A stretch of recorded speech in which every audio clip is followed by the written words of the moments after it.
why do the dwarves hold such a central position in the genesis of Norse mythology? In modern fantasy, dwarves are grumpy little bearded lads who like to make things. But in Norse mythology, where the word dvergr comes from, it's much more vague. Völuspá, the epic poem describing the Norse cosmos from creation to Ragnarok, puts the creation of dwarves even before men. The gods at this time had created night and day. Presumably they had killed the giant Ymir and fashioned the world from his corpse, although the poem seems to assume the audience already knows this. Suddenly, 3 mysterious Jotun women, giantesses, come from Jotunheim, likely spelling some sort of danger. And then, in stanza 9 of the 63 stanza long poem, the gods sit in their thrones and decide to create dwarves. Crawling like maggots from the corpse and the blood of the world giant, the first and greatest dwarf is called Motsognir,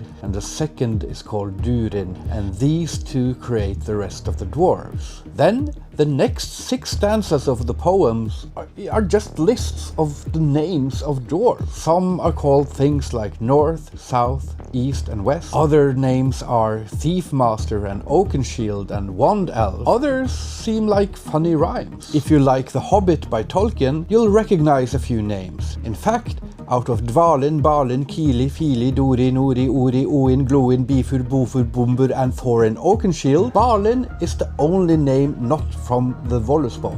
Even Gandalf is named after the aforementioned Wand Elf.